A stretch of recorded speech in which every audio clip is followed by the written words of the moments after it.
My name is Tamara Washington. I'm 42 years old, and the night my husband was making dinner, I got a text from my sister that said I can't abort it. I replied for him, "Come over, let's talk. My wife isn't home today." When the doorbell rang, my husband's face froze like death itself had knocked on our door. Before I tell you what happened next, please hit that like button, subscribe to the channel, and comment below what city you're watching from. Your support means everything to me, and I promise you, this story will shake you to your core.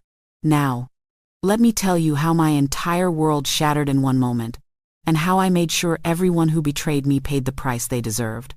It was a Thursday evening in our beautiful home in Charlotte, North Carolina. The kind of home Jerome and I had dreamed about when we were young and struggling, barely making ends meet in that cramped apartment near the university. Now we had crown molding, hardwood floors, a gourmet kitchen with marble countertops, and a backyard where we'd planned to watch our future children play. We'd worked so hard for this life. 15 years of marriage, countless sacrifices, building our careers brick by brick until we finally had everything we'd ever wanted. Or so I thought. Jerome was standing at the stove in the kitchen, wearing that navy blue apron I'd bought him for our anniversary last year. The one with King of the Kitchen embroidered on it in gold thread.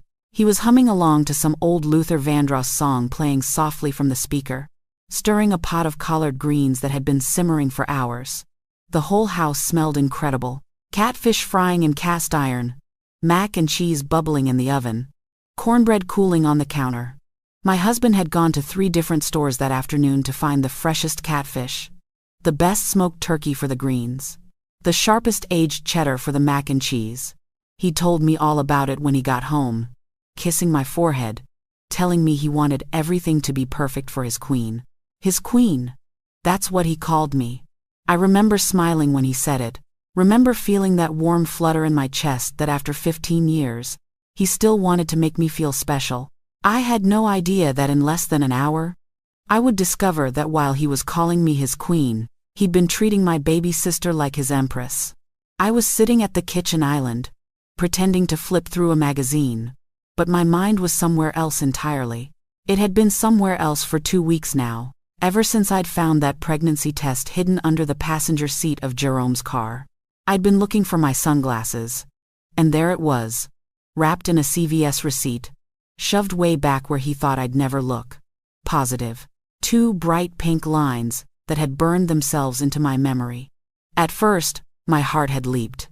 I thought maybe Jerome had bought it for me, that he was planning some romantic surprise to suggest we finally start trying for a baby. We'd been talking about it more and more lately.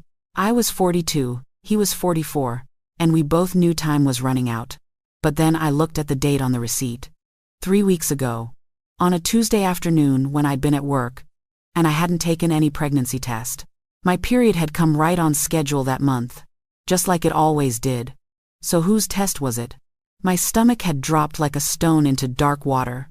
I'd sat there in that car for 20 minutes, just staring at those 2 pink lines, my hands shaking, my mind racing through every possibility. An affair. My husband was having an affair. And whoever she was pregnant with his child. I didn't confront him. Not then. I'm not the kind of woman who screams and throws things and makes a scene without knowing all the facts. I'm a senior project manager at a Fortune 500 company. I solve problems. I gather data. I build strategies. And that's exactly what I did.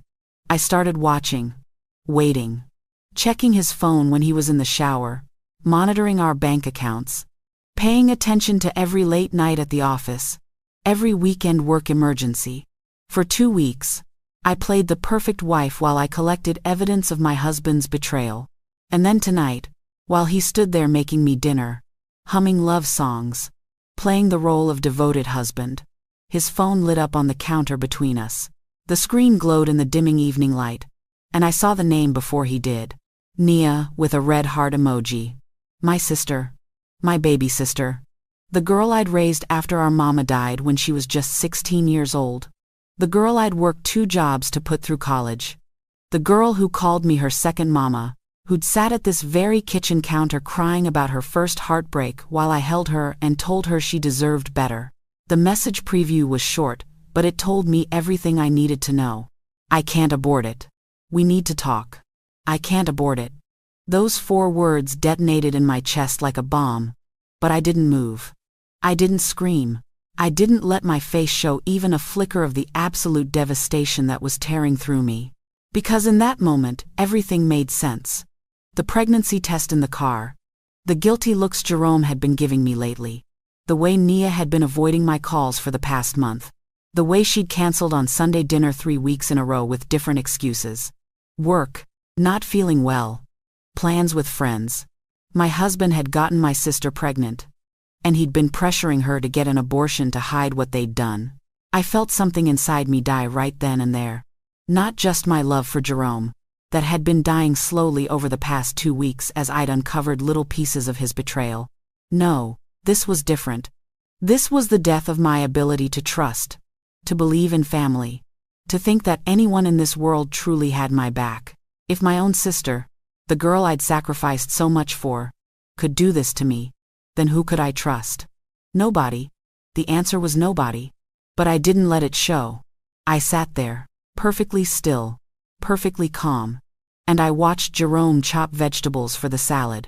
The rhythmic sound of the knife against the cutting board was almost hypnotic. Chop, chop, chop. Each strike felt like it was cutting away pieces of the life I'd thought I had. Chop, chop, chop. 15 years of marriage.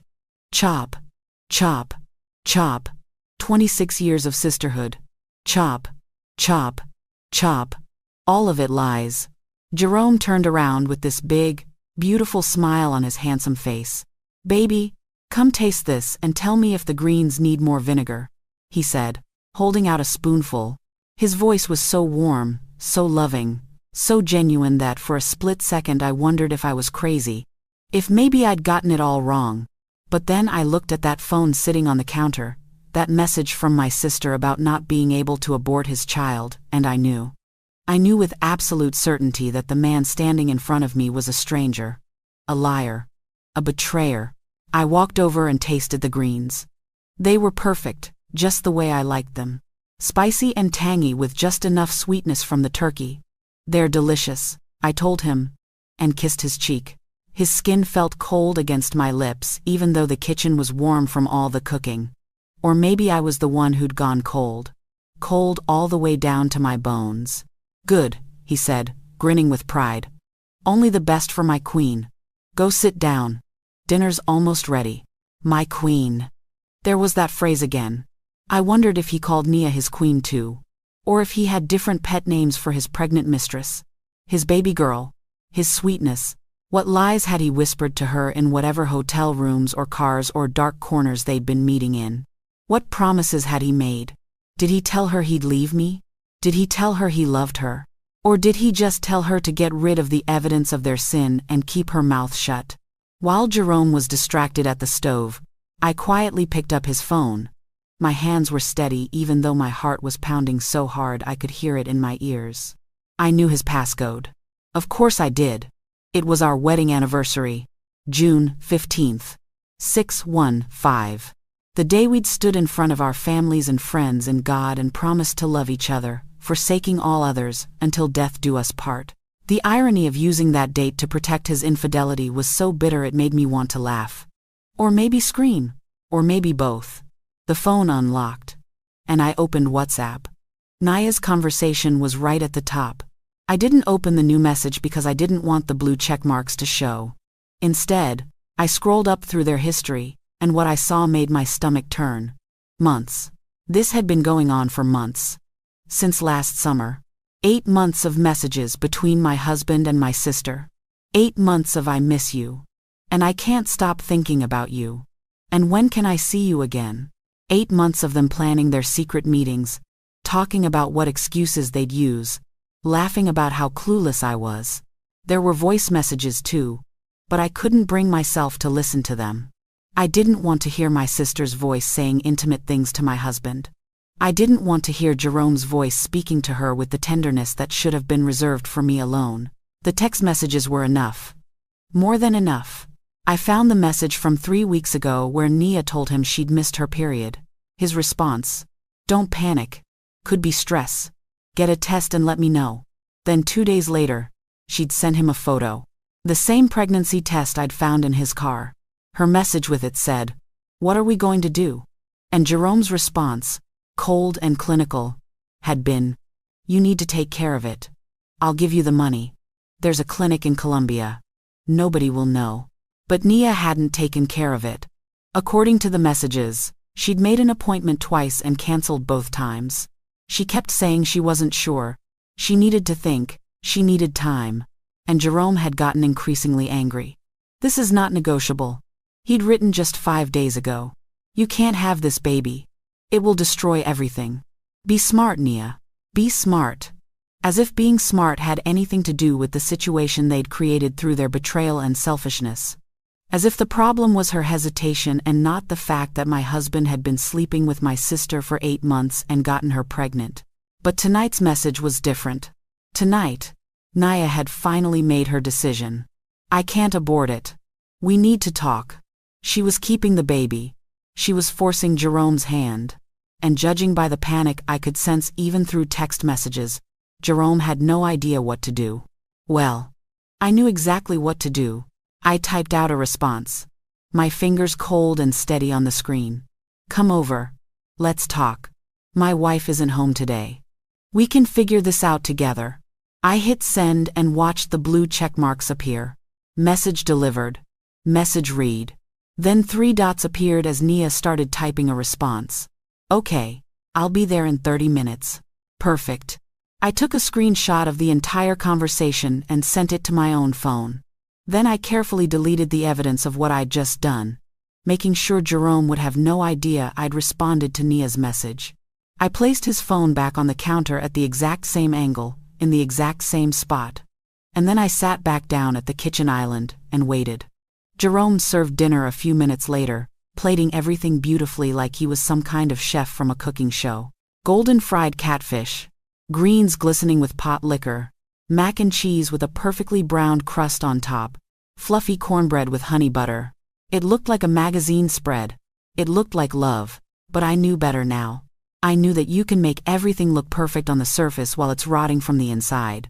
"This looks amazing, baby," I told him, because that's what he expected to hear. That's what the good wife says to her husband who spent hours making her dinner. Even if that husband is a lying, cheating betrayer who got her sister pregnant. We sat down at the dining room table. The nice one we'd bought from that furniture store in Raleigh. The one we'd saved up for because we wanted quality pieces we could pass down to our children someday. Our children. What a joke. Jerome already had a child on the way, just not with me. He talked while we ate. Talked about his day at work. About the new project his team was starting. About his boss who was considering him for a promotion. He was animated, excited, completely oblivious to the fact that his entire world was about to collapse. I watched him talk, and I wondered how he did it. How did he sit across from me every night, look me in the eye, tell me about his day, and never once let slip that he was living a double life? How did he kiss me good morning and good night while thinking about my sister? How did he make love to me, which he had just 2 nights ago, while his mistress carried his child? The food tasted like nothing. I moved it around my plate, took small bites, forced myself to swallow even though every mouthful felt like I was choking down glass. Jerome didn't notice. He was too busy talking about the future, about how his promotion would mean more money, about how we could finally start seriously looking at houses with better school districts. For the children we'd never have now. For the family that would never exist. Because while he'd been planning our future with me, he'd been creating a completely different future with Nia. I looked at the clock on the wall. 7:45. Nia's apartment was across town. Maybe 35, 40 minutes in evening traffic. She'd said she'd be here in 30 minutes, but she'd probably be a little late. Nia was always a little late to everything. It used to frustrate me when she was younger, when I was trying to teach her responsibility, trying to make sure she understood that being on time was important. I'd lectured her so many times about it, and now she was going to be late to the most important confrontation of her life. The thought almost made me laugh. Almost. "You're quiet tonight," Jerome said, reaching across the table to touch my hand. His hand was warm, gentle. The hand that had touched my sister's body. The hand that had held her, caressed her, made her believe he cared about her.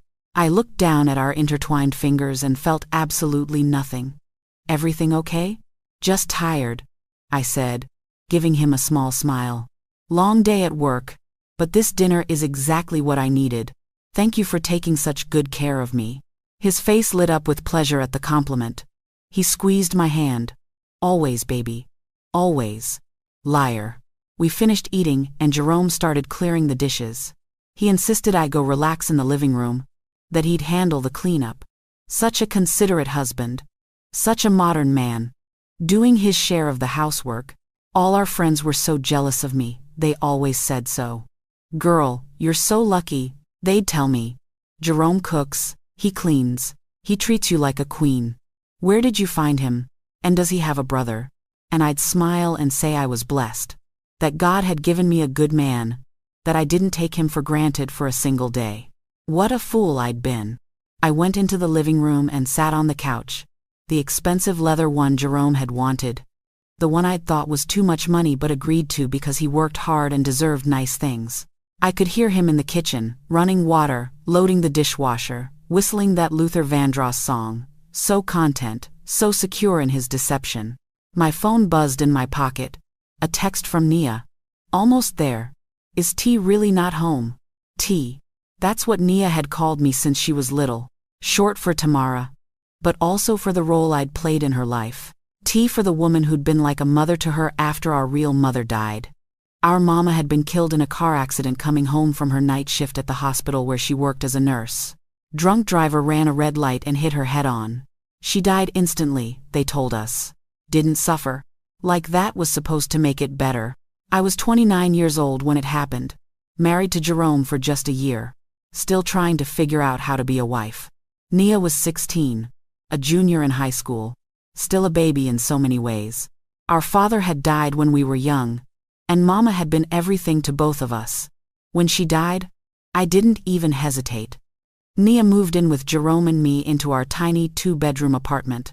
She took the second bedroom that we'd been planning to use as an office, and I became her legal guardian.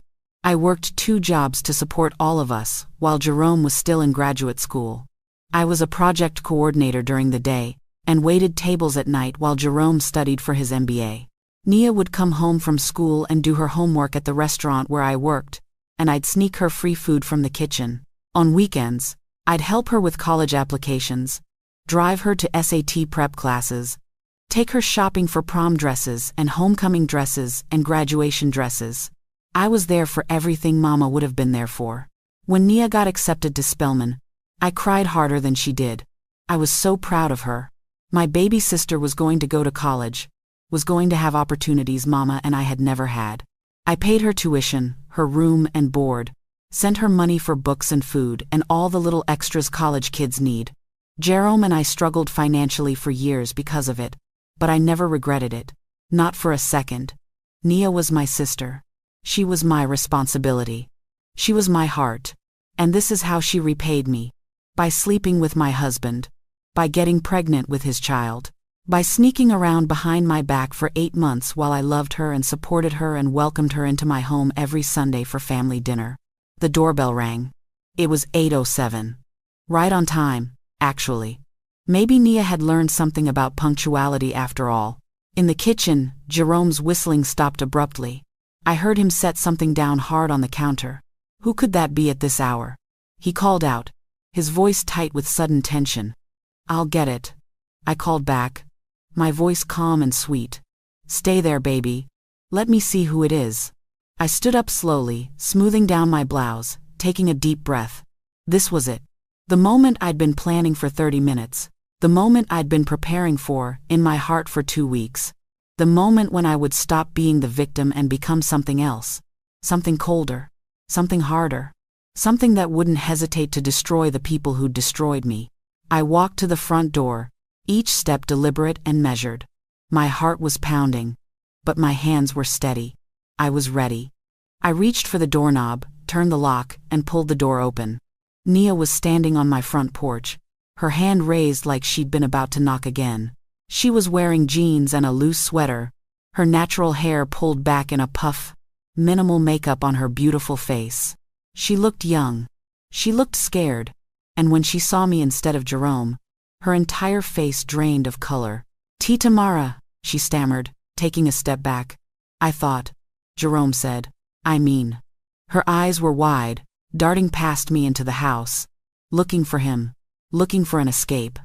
I didn't say anything at first. I just looked at her. Really looked at her. At the sister I'd raised, the girl I'd sacrificed for, the woman I'd loved more than almost anyone in the world. And I looked for any sign of remorse, any hint of shame, any evidence that she understood the magnitude of what she'd done. But all I saw was panic. Not guilt, not sorrow, just fear of being caught. Hello, baby sister, I finally said, my voice soft and cold as winter rain. Are you here to see my husband? Nia's mouth opened and closed, but no words came out.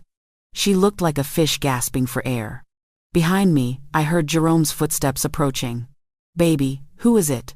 He called, and then his footsteps stopped abruptly. He'd seen her. He'd realized what was happening, and in that moment, I knew without turning around that his face had gone pale as death.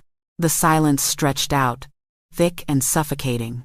Nia was frozen on the porch, Jerome was frozen in the hallway behind me, and I was the only one moving, breathing, thinking clearly. Well, don't just stand there in the cold, I said, stepping back and pulling the door open wider. Come in, Nia, we're family, aren't we? Mi casa es su casa. Although I guess you already knew that, since you've been making yourself very comfortable with my husband. Nia's eyes filled with tears. Tamara. Please, I can explain. Oh. I'm sure you can. I interrupted, my voice still gentle, still calm, which somehow made it more terrifying. I'm sure you have a wonderful explanation for why you've been sleeping with my husband for 8 months, for why you're pregnant with his baby, for why you've been lying to my face every single day while I paid for your life, your education, your future. Please, do come in and explain all of that. I'm absolutely dying to hear it. I was standing in the doorway, blocking her escape route, and Nia knew it. She knew that if she ran now, if she turned and got in her car and drove away, this would follow her forever. She'd have to face me eventually. She'd have to face our family, our father, our church, everyone who'd known us as sisters. And the story of what she'd done would spread like wildfire. So she did the only thing she could do. She stepped inside. As she crossed the threshold into my home, into the house that Jerome and I had built together, I felt a strange sense of satisfaction. She'd walked into my trap willingly. She'd come here thinking she'd find Jerome alone, thinking they'd figure out their little problem together, never suspecting that I'd been the one to invite her. And now she was exactly where I wanted her. I closed the door behind her, the lock clicking into place with a finality that seemed to echo through the whole house. Jerome, I called out sweetly. Look who came to visit. Our dear Nia. Isn't this a nice surprise? Jerome had made it to the living room entrance. He was standing there, with one hand gripping the door frame like he needed it to stay upright. His face wasn't just pale. It was gray. His eyes were huge and terrified, bouncing between Nia and me like he couldn't quite process what was happening. The phone he'd been holding had fallen to the hardwood floor with a loud clatter, but he didn't even seem to notice. Tamara, he started, his voice hoarse. I can explain. Oh, I know you can, I said, cutting him off with a smile that didn't reach my eyes. Both of you are just full of explanations tonight. But first, let's all sit down and be comfortable. We're civilized people, aren't we? We can have a civilized conversation. Nia, come into the living room. Can I get you something to drink? You must be thirsty. Are you thirsty? You're drinking for 2 now, after all. Got to stay hydrated. Nia flinched like I'd slapped her. She looked at Jerome desperately, silently begging him to do something, say something, save her from this situation. But Jerome was useless. He just stood there, mouth opening and closing, completely frozen by the reality of his 2 worlds colliding. I walked past him into the living room, and after a moment, Nia followed me on shaking legs. I gestured to the armchair facing the couch. Sit there, sweetie. Make yourself comfortable. My voice was so pleasant, so kind, and that made everything worse. I could see the confusion and terror in Naya's eyes. She'd expected me to scream, to cry, to attack her. Instead, I was being the perfect hostess. Nia perched on the edge of the chair, her hands twisting together in her lap. I noticed she kept one hand near her lower belly, a protective gesture. Protective of the baby. My husband's baby. The baby that should have been mine if my husband had been faithful. If my sister had been loyal. Jerome. Sit down, I said, still in that pleasant, deadly calm voice. He stumbled over to the couch and sat as far from me as possible, like I was a bomb that might explode. Smart man. Too bad he hadn't been smart enough to keep his pants zipped. Now, let me get you both something to drink, I said, standing up. Nia, what would you like? Water? Juice? Milk is supposed to be good for pregnant women, isn't it? Or would you prefer tea? I have that fancy herbal tea you always liked. The one with the peach flavor. Remember? I always kept it stocked just for you because you were my sister, and I wanted you to feel at home here. Water is fine, Nia whispered, not meeting my eyes. Water it is, I said brightly. And Jerome, sweetheart, would you like some tea? You look like you could use something calming. Jerome just shook his head, unable to speak. I went into the kitchen, and I could feel both of them sitting in that living room, in absolute terror. Not daring to speak. Not daring to move. I opened the cabinet and reached right past the beautiful crystal glasses we used for company, the Waterford set we'd gotten as a wedding present from Jerome's parents. My hand stopped at the package of cheap disposable plastic cups shoved in the back, the kind you buy in bulk for barbecues and kids' parties. I pulled one out, filled it with tap water, and put it on a tray. Then I took out two of our best china teacups, the ones with the gold rims that we only used for special occasions. I made tea in both of them. Earl Grey with a little honey and lemon. Exactly the way Jerome liked it. The contrast on the tray was stark. Two beautiful, valuable cups, and one piece of disposable garbage. I carried the tray back into the living room and set it on the coffee table. I placed the plastic cup of water in front of Nia with deliberate care, making sure she saw what I'd given her. Then I handed Jerome his beautiful china cup and kept the other one for myself. I sat down next to Jerome, close enough that our knees touched, and took a delicate sip of my tea. Nia was staring at that plastic cup like it was a snake. She understood the message. You are cheap. You are disposable. You are not worth the good dishes. You're trash that I'll throw away when I'm done with you. So, I said, settling back into the couch cushions like we were about to have a pleasant chat about the weather. This is cozy, isn't it? The three of us together. Like family. Oh wait. We are family, aren't we? You're my sister, Nia. And Jerome is my husband. So that makes us all.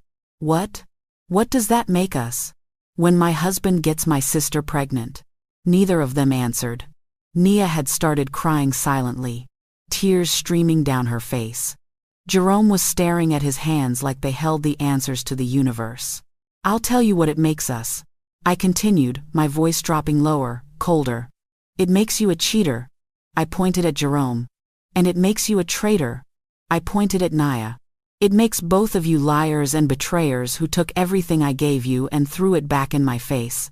Jerome, I gave you 15 years of my life. My youth. My devotion. My trust. And Nia. Oh Nia. I gave you even more than that. I gave you a home when you had nothing. I gave you love when you were drowning in grief. I worked myself to exhaustion to pay for your education, your clothes, your dreams. I was your mother when Mama died. I was everything to you. And this is how you repay me? Tamara, please. Nia started, but I held up my hand and she immediately fell silent. No. No. You don't get to talk yet. You don't get to explain or make excuses or try to make me understand. Right now, you get to sit there and listen to me. Because for 8 months you've been doing whatever you wanted behind my back. And now it's my turn. I turned to Jerome. When did it start? Actually, don't answer that. I know when it started. Last July. The weekend of the family reunion at Lake Norman. Nia stayed at our house that weekend. Remember? Because her air conditioning was broken and it was so hot in Charlotte. I told her she could stay as long as she needed. Because that's what family does. We take care of each other. And that Sunday morning, I left early to help Aunt Gloria set up for the barbecue. I asked you to bring Nia later. You said you would. You said you'd take care of my baby sister. Jerome's face had gone from gray to green. He remembered. Of course he remembered. That was the day everything had started. What I didn't know, I continued, my voice shaking now despite my best efforts to stay calm, was that taking care of her meant sleeping with her in our guest bedroom, while I was half an hour away flipping burgers for our family. Did you plan it, Jerome? Or did it just happen? Did you wake up that morning thinking today's the day I betray my wife with her sister? Or did you just see an opportunity and take it like the selfish bastard you are? It wasn't like that.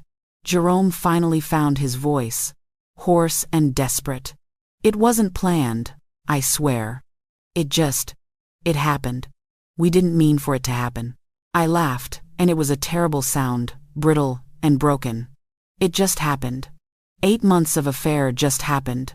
Hundreds of text messages just happened. Hotel rooms and restaurant dates and sneaking around just happened. A pregnancy just happened.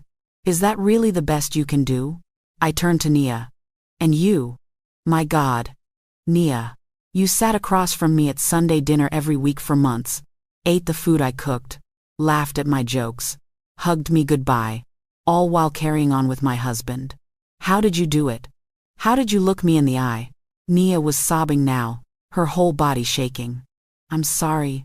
I'm so sorry. I never wanted to hurt you. But you did. I shouted, my composure finally cracking. You did hurt me. Both of you hurt me in the worst possible way. You didn't just cheat, Jerome. You didn't just have an affair with some random woman. You chose my sister. The one person in the world whose betrayal would destroy me more than anyone else's. And Nia, you didn't just sleep with some random man. You chose my husband. The man I pledged my life to. The man I built a future with. You both looked at everything I'd given you and decided it wasn't enough. You wanted more. You wanted each other. And you took it without any regard for what it would do to me. I stood up abruptly, pacing now, my carefully maintained control shattering with every word. Do you know what the worst part is?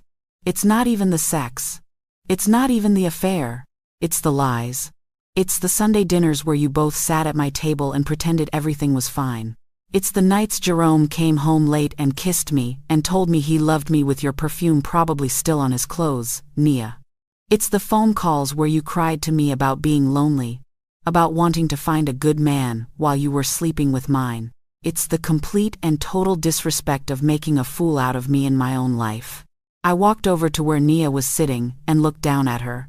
She looked so small, so young, so terrified. Good. She should be terrified. I know about the pregnancy test, I said quietly. I found it in Jerome's car 3 weeks ago.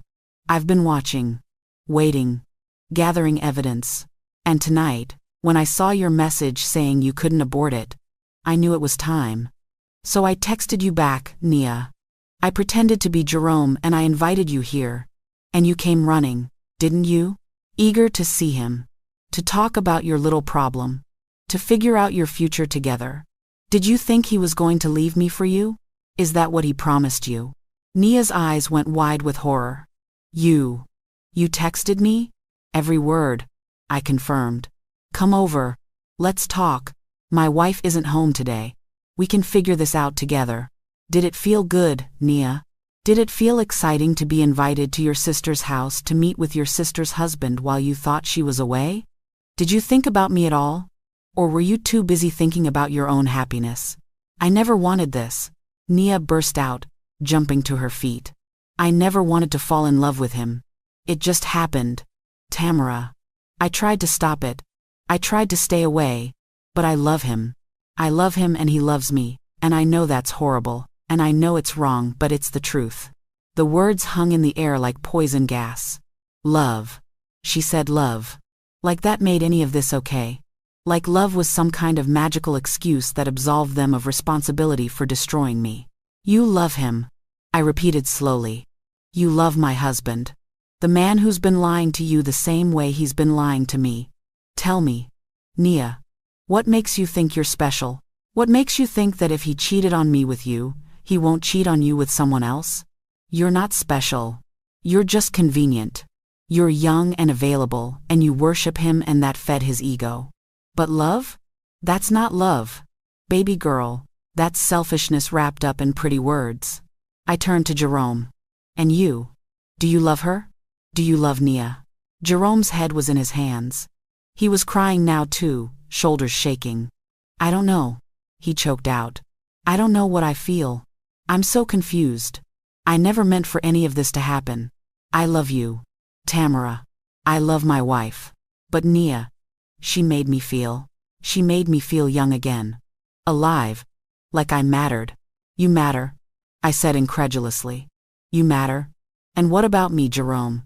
Did I not make you feel like you mattered? Did I not support you through graduate school? Did I not work myself to death so you could have your dreams? Did I not build this life with you brick by brick? What more could I have possibly done to make you feel like you mattered? It wasn't about you, he said miserably. You're perfect. You've always been perfect. Maybe that was the problem. I felt like I could never measure up. Like I was always trying to prove myself to you. But with Nia, I didn't have to be perfect. I could just be myself. I stared at him in disbelief. So you're blaming me? You're actually blaming me for your affair, because I was too perfect? Because I loved you too much? Because I worked too hard to give us a good life? That's really the excuse you're going with? It's not an excuse, he said weakly. I'm just trying to explain. There is no explanation. I screamed. There is no reason good enough. You made a choice, Jerome. Every single time you texted her, every time you met up with her, every time you touched her, you made a choice. And you made the wrong one. Over and over and over again for 8 months, you chose her instead of me. You chose to betray me. You chose to risk everything we built together. You chose to destroy our marriage. And now you want me to understand? To forgive you? To believe that this was somehow my fault for being too good to you? I turned back to Nia. And you said you tried to stay away? Really? Because those text messages tell a different story. I miss you. When can I see you again? Last night was amazing. Those don't sound like someone trying to stay away. Those sound like someone who was enjoying every second of betraying her sister. I did try. Nia insisted, tears and snot running down her face now. In the beginning, I tried so hard. I felt so guilty. But he kept pursuing me, kept telling me how special I was, how beautiful, how much he needed me. And I was lonely. Tamara. I've been so lonely since Mama died. And I know that's not an excuse, but it's the truth. With him, I didn't feel alone anymore. So I wasn't enough? I asked, my voice breaking. All those years I took care of you, loved you, was there for you. That wasn't enough? I wasn't enough to make you not feel alone. You had to take the one thing that was mine. You had to take my husband. I didn't mean to, Nia wailed. I never meant to hurt you. I wanted to tell you so many times, but I didn't know how. And then I got pregnant and everything got so complicated and I didn't know what to do. You knew exactly what to do, I said coldly. You knew you should have stayed away from him from the very beginning. You knew you should have respected our marriage. You knew you should have honored our sisterhood. But you didn't. You chose this. You chose him. And now you're pregnant with his baby and you want me to what? Feel sorry for you? Help you figure it out? Stand by you through this? I walked over to the bookshelf and picked up a framed photo from our wedding day. Jerome and me, young and happy and so full of hope for the future. I looked at that photo for a long moment, then turned and threw it across the room. It smashed against the wall, glass shattering, the frame breaking, the image of our happiness destroyed, just like the reality of it had been destroyed. That's what you did to us, I said, my voice deadly quiet now. You took something beautiful and you smashed it into a million pieces. And now you both sit here crying and making excuses, and trying to make me understand. But I don't want to understand. I want you both to feel what I feel. I want you to know what it's like to have everything you believed in torn away in one moment. I pulled out my phone and opened it to the screenshots I'd taken of their messages. I have everything, I told them. Every text, every call log, every bank statement showing hotel charges and restaurant bills. Every piece of evidence of your betrayal. And I'm going to use it. I'm going to take it to a lawyer and I'm going to divorce you, Jerome. And I'm going to make sure everyone knows exactly why. Your family, your friends, your coworkers, everyone. Jerome's head snapped up, panic in his eyes. Tamara, please, you can't. My job. Your job? I laughed harshly. You're worried about your job? You should have thought about that before you started sleeping with your wife's sister. Before you used our joint bank account to pay for hotel rooms. Before you got her pregnant. Actions have consequences, Jerome. You're about to learn that the hard way. I turned to Nia. And you. You need to leave my house right now. And you need to understand something very clearly. We are no longer sisters. I don't have a sister anymore. My sister died the day she decided to betray me. The woman sitting in front of me is a stranger. A stranger I happened to raise and love and sacrifice for. But that's over now. You're on your own, Nia. You and that baby you're carrying. Please, Nia begged, reaching out toward me. Please don't do this. I know I don't deserve your forgiveness, but please. We're family. We're blood. You can't just cut me out of your life. Watch me, I said coldly. You wanted to be with Jerome so badly? Fine. You can have him. All of him. His lies, his broken promises, his inability to be faithful. You can have the man who'll cheat on his wife with her sister. I'm sure that'll work out great for you. I'm sure you'll never have to worry about him doing to you what he did to me. I'm sure your relationship built on betrayal and lies will be super healthy and stable. I walked to the door and opened it wide. Get out. Now. Before I do something I regret. Nia stood up on shaking legs, clutching her purse to her chest like it could protect her. She looked at Jerome one more time, silently begging him to stop this, to fix this, to do something. But Jerome just sat there, broken and useless. Some protector. Some lover. He couldn't even defend the woman he claimed to care about. Nia walked past me toward the door, and when she got close, I leaned in and whispered in her ear, low enough that only she could hear. Next time you want to visit my husband, call first, because I'm not always going to be out. And Nia? That baby you're carrying? That's your burden now. Don't ever expect me to be Auntie T to your child. Don't expect me to babysit or help out or send birthday cards. You chose this path. You walk it alone. Nia let out a sob and stumbled out the door. I watched her run to her car, fumbling with her keys, finally getting the door open and collapsing into the driver's seat. She sat there for a minute, crying, before she finally started the car and drove away. I stood in the doorway and watched her taillights disappear down the street. And then I closed the door, locked it, and turned around to face my husband. Jerome was standing now, looking at me with desperate, terrified eyes. Tamara, please. We need to talk. Talk? I interrupted. What's left to talk about, Jerome? You got my sister pregnant. You had an 8-month affair. You lied to me every single day. What possible conversation could we have that would change any of that? I can explain. Stop saying that. I shouted. Stop trying to explain. There is no explanation that makes this okay. You didn't just betray our marriage vows. You didn't just cheat on me. You destroyed the relationship between me and my sister. You took the one person I had left from my family and you contaminated that relationship with your selfishness. Nia and I will never be okay again. Never. Even if I somehow found it in my heart to forgive her, things will never be the same between us. And that's on you. That's your fault. I walked to the kitchen, Jerome following behind me like a lost puppy. The dinner he'd made was still sitting out, going cold. All that catfish and greens and mac and cheese that he'd spent hours preparing. All that effort to play the role of good husband while planning to deal with his pregnant mistress later. I grabbed the pot of greens off the stove. It was still warm, heavy with food he'd cooked with such care, and I walked over to the trash can and dumped the entire thing in. The green splattered against the sides of the can, pot liquor seeping out the bottom.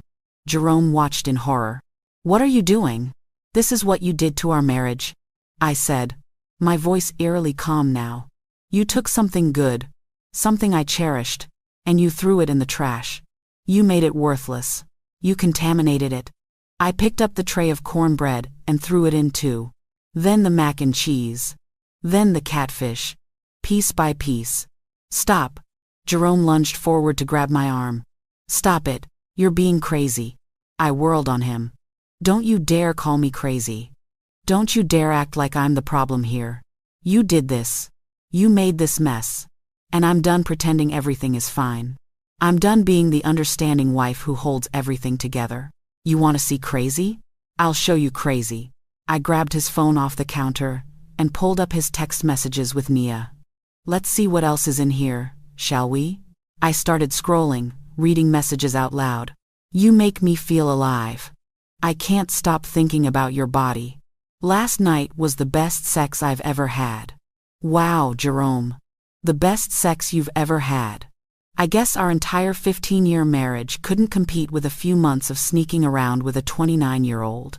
"Tamara, please. And look at this," I continued, scrolling further. "You sent her $500 3 months ago. What was that for?" "Oh, here it is. For that dress you wanted. You bought my sister a dress, Jerome. With our money. The money I helped earn. The money that was supposed to be for our future. You spent it on your mistress." I kept scrolling, pulling up more and more evidence. $200 for dinner at Morton's. "That's where you said you took your boss for a business dinner last month, remember? You came home and told me all about your business dinner. Was Nia good at pretending to be a client? Did she enjoy the filet mignon you bought her with money from our joint account? It wasn't like that. Then what was it like?" I screamed, throwing his phone across the kitchen. It hit the wall and fell to the floor, screen cracking. "Tell me, Jerome. Tell me exactly what it was like. Tell me how you justified it to yourself. Tell me how you looked me in the eye every single day and lied." Jerome was crying now. Actually crying, tears streaming down his face. "I don't know. I don't know how it happened. It started so small. Just flirting. Just enjoying her attention. And then it got out of control and I didn't know how to stop. I knew it was wrong, but I couldn't stop." "You couldn't stop," I repeated flatly. "You couldn't stop texting her. Couldn't stop meeting her. Couldn't stop sleeping with her. Couldn't stop getting her pregnant. You just couldn't help yourself. Is that really your defense? That you had no self-control? That you're just a weak man who can't resist temptation? I'm sorry," he sobbed. "I'm so sorry, Tamara. I never wanted to hurt you. I love you. I've always loved you. If you loved me, you wouldn't have done this," I said, my voice breaking despite my efforts to stay strong. "If you loved me, you would have told that first flirty text from Nia to stop. If you loved me, you would have shut it down before it started. If you loved me, you would have protected our marriage instead of destroying it." I grabbed my purse from the counter and pulled out the papers I'd prepared earlier that day, before I'd even seen Nia's text about the pregnancy. Divorce papers. I'd had them drawn up a week ago, just waiting for the right moment to serve them. "I want a divorce," I said, placing the papers on the counter between us. "I want you out of this house. I want my share of everything we've built together. And I want you to know that you lost the best thing that ever happened to you because you couldn't keep it in your pants."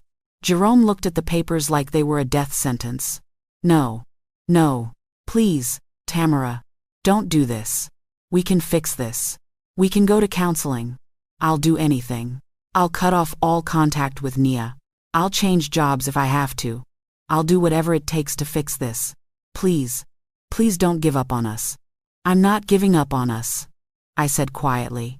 "You gave up on us the day you started sleeping with my sister. I'm just accepting the reality of what you did. But I love you," he pleaded, reaching for my hands. I pulled away before he could touch me. "I know I don't deserve your forgiveness, but I'm begging you. Please give me another chance. One more chance to prove that I can be the husband you deserve. You had 15 years of chances," I told him. 15 years, to be faithful, to honor our vows. to love me the way you promised you would. And you threw it all away. For what? For some excitement? For an ego boost? Because you felt old and wanted to feel young again? Whatever the reason, it wasn't worth it. And now you have to live with what you've done.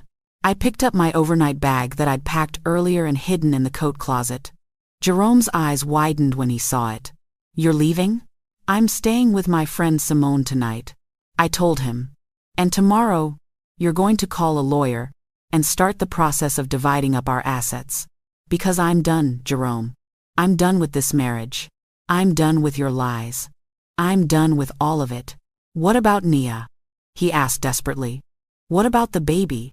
That's not my problem, I said coldly. That's between you and her. You two figure it out. Maybe you'll end up together, raising that baby, living happily ever after.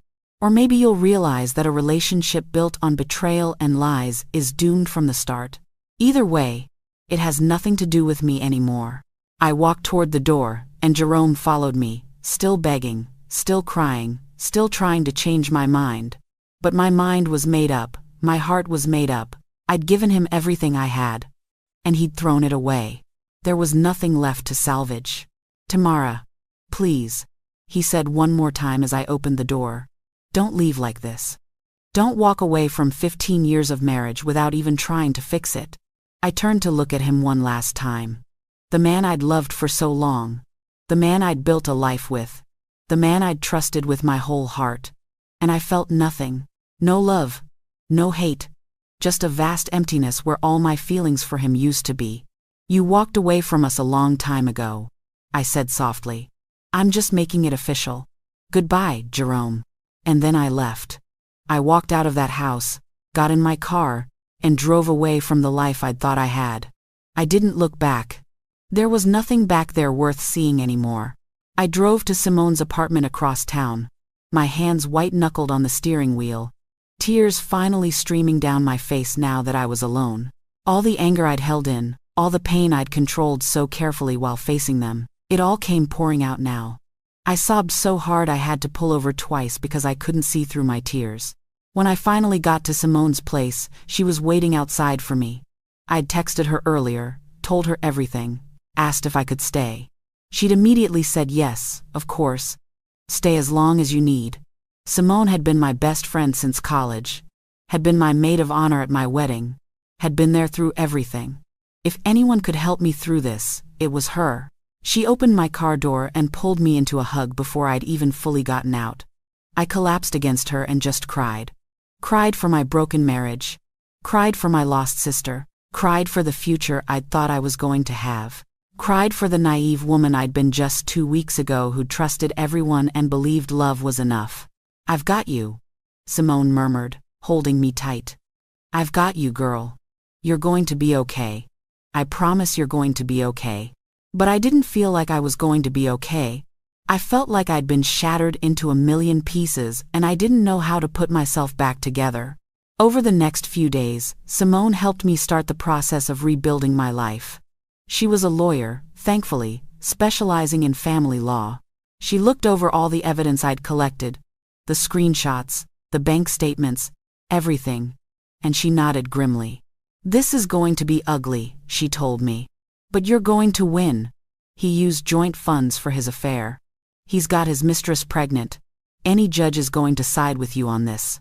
I don't care about winning, I told her. I just want it to be over. I want him out of my life.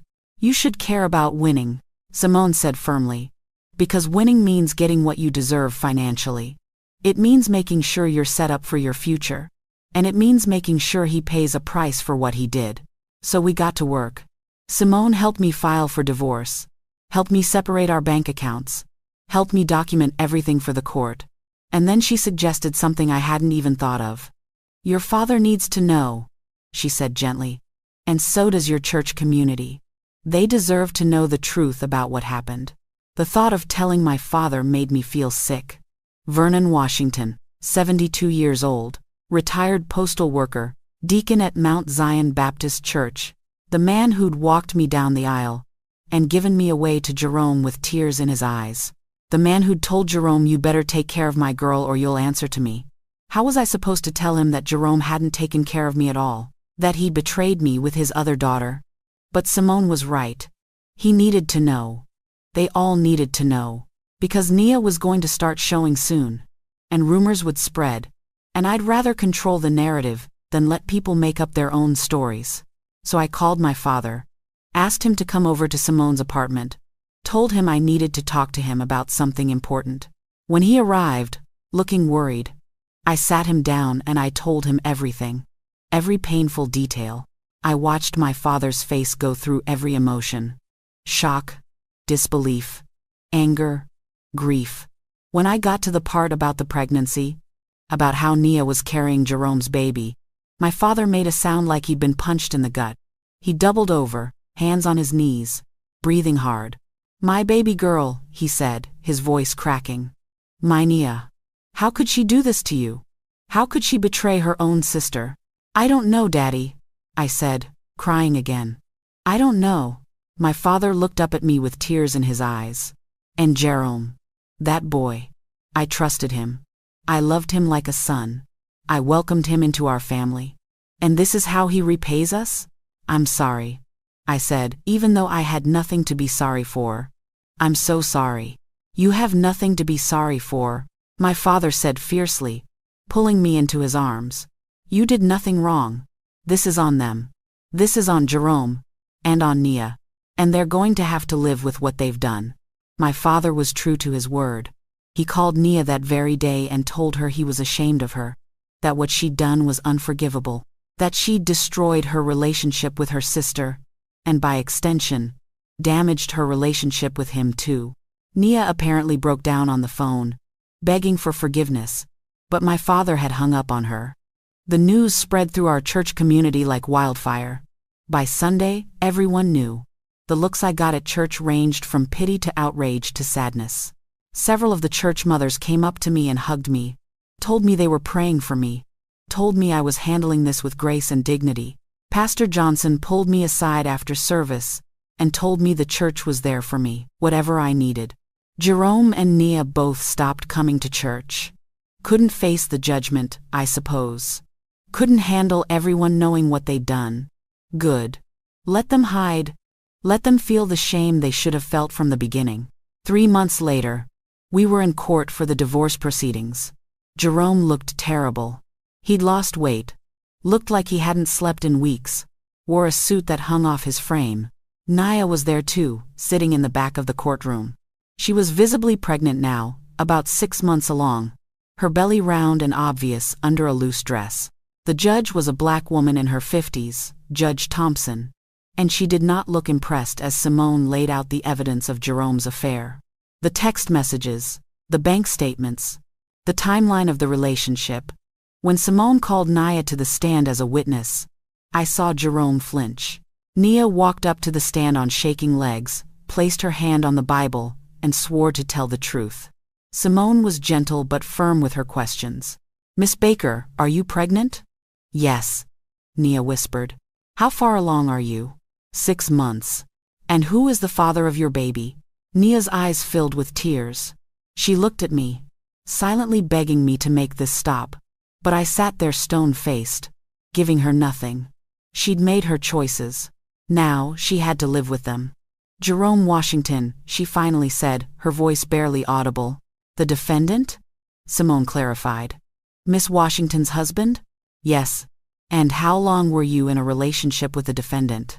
"About 8 months before I got pregnant."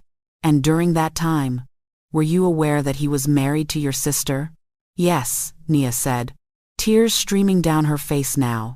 Simone had mercy on her then and let her step down. But the damage was done. Judge Thompson had heard enough. When it came time to divide assets, she ruled heavily in my favor. I got 65% of the proceeds from the house sale, full restitution of the money Jerome had spent on the affair, half of his $401K, and my car free and clear. When the papers were signed and it was official, I felt nothing. No triumph. No vindication. Just emptiness. Jerome tried to approach me as I was leaving the courthouse, but Simone stepped between us. "You don't get to talk to her," Simone said firmly. "You lost that right." Jerome's lawyer pulled him away, and I walked out of that courthouse a free woman. Divorced. Single. Alone. But free. 6 months after the divorce, Nia had her baby. A boy. I heard about it through my father, who despite everything, had gone to the hospital to meet his grandson. He told me the baby was healthy, that Nia had named him Marcus, and that Jerome had been there for the birth. Are they together? I asked. Not sure why I cared. My father shook his head. Jerome came for the birth, set up child support. But no, they're not together. I think they realize that a relationship built on betrayal doesn't have a strong foundation. I nodded. I could have told them that. I could have saved them the trouble of learning it the hard way. But they wouldn't have listened. People never do. My father tried to get me to meet the baby, to be an aunt to little Marcus. But I refused. That child is innocent. I told him, but I can't. I can't look at him without seeing everything that was taken from me. I can't be Auntie T to the baby my husband made with my sister. I just can't. My father understood. He didn't push. And slowly, over time, we rebuilt our relationship, just the two of us. He still saw Nia occasionally, for the baby's sake, but things between them were strained. She'd broken something in our family that couldn't be repaired. As for me, I focused on rebuilding my life. I bought myself a small townhouse in a quiet neighborhood, decorated it exactly the way I wanted, with no compromises. I threw myself into my work and got promoted to senior director. I started going to therapy to work through the trauma of betrayal. I joined a book club for Black women, made new friends, found new hobbies, and slowly, very slowly, I started to heal. One day, about a year after the divorce was finalized, I got a message on Facebook from a woman I didn't know. Her profile picture was a sunflower. The message said, "I don't know if you remember me, but we met briefly at a conference last year. I just wanted to reach out and tell you that your story gave me the courage to leave my abusive marriage. Someone shared your story anonymously on a support forum, and reading about your strength and how you handled your situation made me realize I could be strong too. Thank you for being brave enough to walk away. You saved my life." I sat there reading that message over and over, tears streaming down my face. Not tears of sadness this time, but something else. Something that felt almost like purpose. My pain had meant something. My story had helped someone else find the courage to save themselves. I wrote back to her, thanked her for sharing that with me, and we ended up becoming online friends. She introduced me to a whole community of women who'd survived betrayal and abuse and had rebuilt their lives. Women who understood what I'd been through because they'd been through it too. Women who didn't judge me for cutting off my sister or divorcing my husband or refusing to have a relationship with their baby. Women who understood that sometimes, love isn't enough. Sometimes, you have to choose yourself. Now, a year and a half after that terrible night when Nia showed up at my door, I'm 43 years old. I'm single. I'm independent. And I'm happy. Not the naive, trusting happiness I had before. This is different. Harder. More real. It's the happiness that comes from knowing you survived the worst thing you could imagine and came out the other side. I still see my father regularly. We have dinner every Sunday, just the two of us. And we don't talk about Nia or Jerome or the baby. We talk about his garden, about my job, about the trips we're planning together. He's getting older, and I treasure every moment with him. I haven't spoken to Nia since that night at my house. She's tried to reach out a few times, sent letters that I returned unopened, left voicemails that I deleted without listening. My father says she's struggling as a single mother, that Jerome helps with child support but isn't really present, that she regrets everything. But her regret doesn't change what she did. It doesn't give me back the sister I lost. It doesn't repair the trust that was broken. Some people think I'm too harsh. They say family is family, that I should forgive, that I should at least meet my nephew. But those people weren't betrayed by their baby sister and their husband. They don't know what it's like to have the two people you loved most in the world conspire against you. They don't get to tell me how to handle my pain. I learned something through all of this. I learned that blood doesn't guarantee loyalty. I learned that the title of husband or sister doesn't mean someone will treat you with respect. I learned that sometimes, The people who should protect you are the ones who hurt you the most, and I learned that walking away from toxicity, even when it's wrapped up in the package of family, is not only okay, it's necessary for survival. Sitting on my balcony tonight, glass of wine in hand, city lights spread out before me, I feel something I haven't felt in a long time. Peace. Not the kind of peace that comes from having everything you want. The kind of peace that comes from accepting what is and choosing to move forward anyway. My name is Tamara Washington. I'm 43 years old.